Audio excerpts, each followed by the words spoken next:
Assalamualaikum warahmatullahi wabarakatuh. Perkenalkan, saya Ria Fauzia.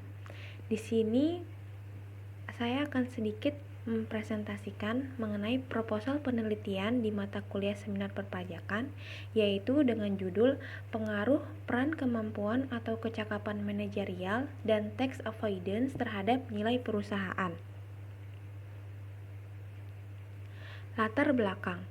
Nilai perusahaan merupakan persepsi investor terhadap perusahaan yang sering dikaitkan dengan harga saham. Semakin tinggi kepercayaan investor terhadap suatu perusahaan, maka investor cenderung meningkatkan investasi pada perusahaan tersebut. Pencapaian kinerja keuangan yang tinggi diperlukan pengelolaan perusahaan secara efisien dan efektif. Selain memiliki kemampuan mengelola perusahaan yang baik, manajer memiliki kewajiban untuk mengkomunikasikan kinerja perusahaan kepada pihak stakeholder yang berkepentingan dengan perusahaan dalam bentuk pelaporan keuangan yang disusun setiap periode pelaporan. Dua hal yang menjadi perhatian utama konsep tata kelola di atas adalah: pertama, pentingnya hak pemegang saham untuk memperoleh informasi dengan benar atau akurat dan tepat pada waktunya. Kedua, kewajiban perusahaan untuk melakukan pengungkapan atau disclosure secara akurat, tepat pada waktunya, dan transparan mengenai semua hal yang berkaitan dengan kinerja perusahaan, kepemilikan, dan pemegang kepentingan. Tax avoidance adalah suatu skema transaksi yang ditujukan untuk meminimalkan beban pajak dengan memanfaatkan kelemahan-kelemahan atau loopholes ketentuan perpajakan suatu negara, sehingga ahli pajak menyatakan legal karena tidak melanggar peraturan perpajakan, menurut Ningtyas tahun 2015. Manajer berwenang menggunakan kekuasaan di perusahaan untuk membuat kebijakan strategis yang dilakukan dengan tujuan meningkatkan efisiensi ketika menggunakan sumber daya yang dimiliki perusahaan yang pada akhirnya ditujukan untuk memenuhi tujuan pendirian perusahaan untuk meningkatkan kekayaan para pemegang saham. Tax avoidance berpengaruh negatif terhadap nilai perusahaan jika manajer melakukan aktivitas penghindaran pajak guna menutupi opportunistic manager dengan memanipulasi laba yang dilaporkan manajer kurang transparan dalam menjalankan operasional perusahaan. Perilaku tersebut tentunya akan mengurangi kandungan informasi yang disajikan dan akhirnya akan mempengaruhi keputusan investor dalam memberikan nilai pada perusahaan, menurut Anggoro dan Septiani tahun 2015. Jadi, semakin tinggi tingkat tax avoidance yang dilakukan oleh manajer, maka akan semakin berkurang kandungan informasi dari laporan keuangan. Dengan semakin berkurangnya kandungan informasi yang disajikan, maka akan berdampak pada semakin rendahnya nilai perusahaan. Rumusan masalah. Berdasarkan latar belakang di atas, maka dapat dirumuskan masalah sebagai berikut. Yang pertama, apakah kemampuan manajerial berpengaruh terhadap nilai perusahaan? Yang kedua, apakah terdapat pengaruh antara tax avoidance terhadap nilai perusahaan? Tujuan penelitian. Tujuan dari proposal penelitian ini adalah untuk menginvestigasi apakah kemampuan atau kecakapan manajer dan tax avoidance berpengaruh terhadap nilai perusahaan. Manfaat penelitian. Adapun manfaat dari penelitian ini adalah sebagai berikut. Yang pertama, bagi peneliti, penelitian ini digunakan untuk memperoleh gambaran tentang pokok permasalahan yang menjadi objek penelitian.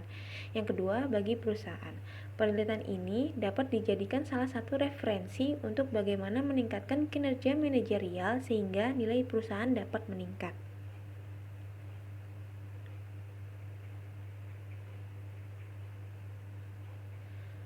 Telaah teoritis. Di sini saya menggunakan dua grand teori, yaitu pertama teori keagenan atau agency teori, yaitu hubungan keagenan merupakan suatu kontrak di mana satu atau lebih orang atau prinsipal memerintah orang lain atau biasa disebut agen untuk melakukan suatu jasa atas nama prinsipal serta memberi wewenang kepada agen membuat keputusan yang terbaik bagi prinsipal. Yang kedua, teori pemangku kepentingan atau stakeholder theory. Stakeholder theory menekankan pada Nilai penting dari perspektif manajerial, karena manajer cenderung memusatkan perhatian pada hal-hal yang mengarah pada kinerja yang lebih tinggi berdasarkan apa yang sebenarnya diukur, menurut Kaplan dan Norton tahun 1992.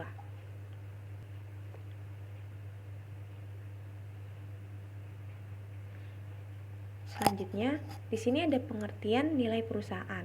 Menurut Nurirawan tahun 2012, nilai perusahaan merupakan kondisi yang telah dicapai oleh suatu perusahaan sebagai gambaran dari kepercayaan masyarakat terhadap perusahaan setelah melalui suatu proses kegiatan selama beberapa tahun, yaitu sejak perusahaan tersebut didirikan sampai dengan saat ini. Selanjutnya ada pengertian penghindaran pajak atau tax avoidance. Menurut Handayani tahun 2015 menyatakan penghindaran pajak adalah strategi dan teknik penghindaran pajak yang dilakukan secara legal karena tidak bertentangan dengan ketentuan perpajakan.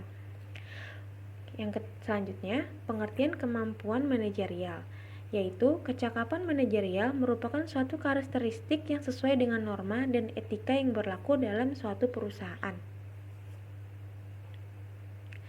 Penelitian terdahulu. Yang pertama, penelitian dilakukan oleh Suwardi Eng dan Franciscus E. Daromes tahun 2016 dengan judul Peran Kemampuan Manajerial sebagai Mekanisme Peningkatan Kualitas Laba dan Nilai Perusahaan. Dengan hasil, kemampuan manajerial memiliki pengaruh positif terhadap nilai perusahaan. Yang kedua, Dewi Kusuma Wardani tahun 2018 dengan judul Pengaruh Tax Avoidance terhadap Nilai Perusahaan dengan Corporate Governance as Moderating Variables. Peningkatan pajak tidak berpengaruh signifikan terhadap nilai perusahaan. Yang ketiga ada penelitian dari Dedi Gozim Herdianto dan Moh Didik Ardianto tahun 2015 dengan judul Pengaruh Tax Avoidance terhadap Nilai Perusahaan. Dengan hasil yaitu tax avoidance berpengaruh positif terhadap nilai perusahaan. Yang terakhir ada penelitian dari Olga Teresia tahun 2016 dengan judul Pengaruh Penghindaran Pajak terhadap Nilai Perusahaan dengan Transparansi Informasi sebagai Variabel Pemoderasi pada Perusahaan Manufaktur, dengan hasil bahwa tax avoidance berpengaruh negatif terhadap nilai perusahaan. Kerangka konseptual. Manajer dengan kemampuan yang lebih tinggi akan membuat prediksi yang lebih akurat dibandingkan dengan manajer yang memiliki kemampuan lebih rendah, menurut Demirjian et al. Tahun 2013. Hubungan antar variabel dalam penelitian ini dibuat berdasarkan dua teori utama, yaitu teori keagenan atau agency teori dan teori stakeholder atau stakeholder teori, serta penelitian-penelitian sebelumnya, dan rasionalisasi untuk dapat membentuk model kerangka pemikiran teoritis. Kurang lebihnya kerangka konseptualnya seperti yang terlihat di layar, seperti itu. Selanjutnya ada pengembangan hipotesis. Pertama, kecakapan manajerial dan nilai perusahaan. Dalam mengambil keputusan, seorang manajer akan melakukan beberapa hal penting, antara lain: yang pertama, seorang manajer harus mendefinisikan masalah dan mencari berbagai alternatif yang dapat diambil untuk menyelesaikannya. Yang kedua, manajer harus mengevaluasi setiap alternatif yang ada dan memilih sebuah alternatif yang dianggap paling baik. Yang ketiga, manajer harus mengimplementasikan alternatif yang telah dipilih serta mengawasi dan mengevaluasinya agar tetap berada di jalur yang benar. Secara khusus, dalam perspektif stakeholder teori menyatakan bahwa para pemangku kepentingan berharap akrual yang diperkirakan oleh manajer dengan kemampuan yang tinggi akan memberikan kualitas laba yang lebih baik dan mampu memberikan informasi untuk pengambilan keputusan yang lebih tepat. Dengan demikian, kepercayaan investor akan cenderung meningkat. Jadi, selain berfokus pada kinerja ekonomi, para pemangku kepentingan mengukur nilai perusahaan yang lebih luas pada perusahaan dengan peningkatan kepercayaan terhadap apa yang dilaporkan oleh perusahaan. Dengan demikian, dapat disimpulkan hipotesis yang pertama, yaitu kemampuan manajerial memiliki pengaruh positif terhadap nilai perusahaan. Selanjutnya, tax avoidance dan nilai perusahaan. Dalam agensi teori menjelaskan bahwa acapkali kepentingan antara agen dan prinsipal mengalami pertentangan. Seringkali agen yang diberikan wewenang oleh prinsipal mengalami masalah dikarenakan adanya benturan kepentingan di antara keduanya. Konflik kepentingan semakin meningkat karena prinsipal tidak dapat memonitor secara langsung aktivitas agen untuk memastikan bahwa agen bekerja sesuai dengan kepentingan prinsipal. Hal ini menyebabkan prinsipal tidak memiliki informasi yang cukup tentang bagaimana kinerja agen dan kondisi perusahaan sesungguhnya. Kondisi tersebut mengakibatkan adanya ketidakseimbangan informasi antara agen dan prinsipal yang dikenal dengan istilah asimetri informasi. Perilaku tax avoidance dapat mencerminkan adanya kepentingan pribadi manajer dengan cara memanipulasi pajak yang mengakibatkan adanya informasi yang tidak benar. Kegiatan tersebut tentunya membuat efek kepada para pemegang saham di mana mengakibatkan menurunnya kandungan informasi dari laporan keuangan perusahaan, sehingga akan berpotensi terjadinya asimetri informasi antara perusahaan dengan para pemegang saham, menurut Anggoro dan Septian tahun 2015. Jadi, semakin tinggi tingkat tax avoidance yang dilakukan oleh manajer, maka akan semakin berkurang kandungan informasi dari laporan keuangan. Dengan semakin berkurangnya kandungan informasi yang disajikan, maka akan berdampak pada semakin rendahnya nilai perusahaan. Dengan ini, dapat disimpulkan bahwa hipotesis yang kedua yaitu tax avoidance berpengaruh negatif terhadap nilai perusahaan.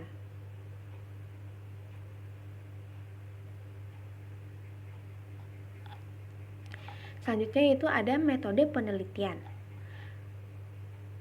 Penelitian ini berjenis causal study, yaitu penelitian yang bertujuan untuk melihat adanya pengaruh antara kecakapan manajerial dan tax avoidance terhadap nilai perusahaan. Penelitian ini juga bersifat ex post facto, yaitu semua data yang dikumpulkan berasal dari kejadian yang sudah berlalu. Jenis data. Jenis data dalam penelitian ini menggunakan data sekunder. Sumber data dalam penelitian ini berasal dari laporan tahunan atau annual report dan laporan keuangan perusahaan manufaktur yang terdaftar di BEI periode tahun 2015 sampai dengan tahun 2020. Populasi dan sampel. Populasi dalam penelitian ini adalah perusahaan manufaktur yang terdaftar di Bursa Efek Indonesia dari tahun 2015 sampai dengan 2020. Sumber data yang digunakan adalah data sekunder. Sumber data pada penelitian ini diperoleh melalui situs resmi BEI yaitu www.idx.co.id. Teknik pengambilan sampel pada penelitian ini dilakukan secara khusus berdasarkan kriteria-kriteria tertentu. Pengambilan sampel dilakukan dengan cara purposive sampling. Variabel dan pengukurannya. Yang pertama, variabel dependent. Variabel dependent dalam penelitian ini adalah nilai perusahaan. Nilai perusahaan didefinisikan sebagai rasio nilai pasar terhadap nilai penggantian aset perusahaan. Nilai yang lebih tinggi dari 1 menunjukkan bahwa perusahaan memiliki nilai yang baik. Nilai perusahaan diukur dengan menggunakan Tobin Skew sesuai dengan penelitian Gayo dan Raposo tahun 2011 yang dapat dihitung dengan menggunakan rumus sebagai berikut.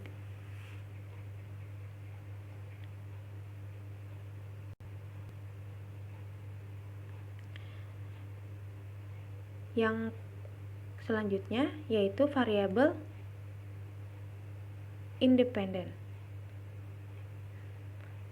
Variabel dependen dalam penelitian ini adalah kecakapan manajerial yang diukur dengan menggunakan MA score yang dikemukakan oleh Demirjian tahun 2012 dengan rumus sebagai berikut.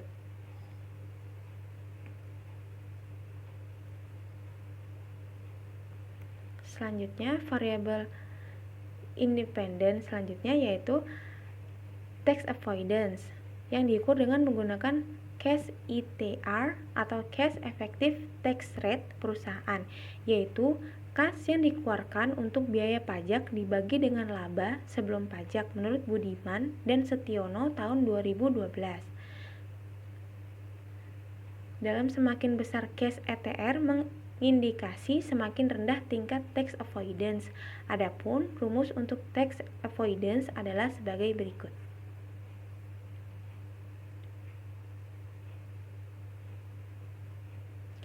Metode analisis data. Analisis data dilakukan dengan menggunakan analisis statistik, yaitu teknik analisis regresi berganda.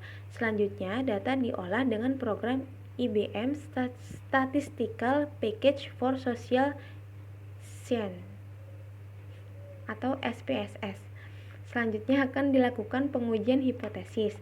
Analisis regresi berganda atau multiple regression analysis digunakan untuk menguji pengaruh dua atau lebih variabel bebas terhadap variabel terikat dengan skala pengukuran interval atau rasio dalam suatu persamaan linear.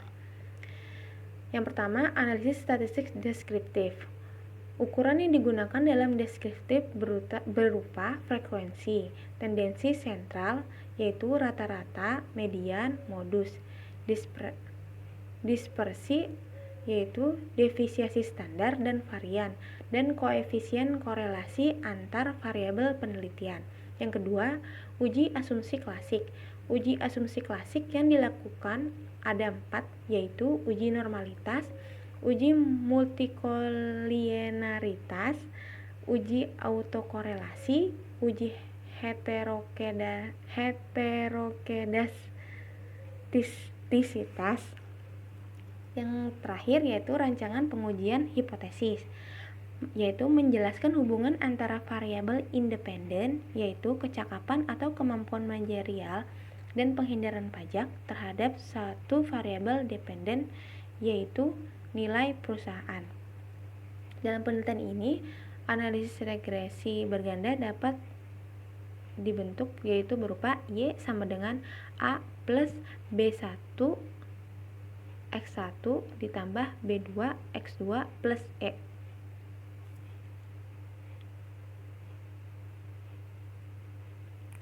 Sekian presentasi dari saya, kurang lebihnya mohon maaf. Terima kasih atas perhatiannya. Wassalamualaikum warahmatullahi wabarakatuh.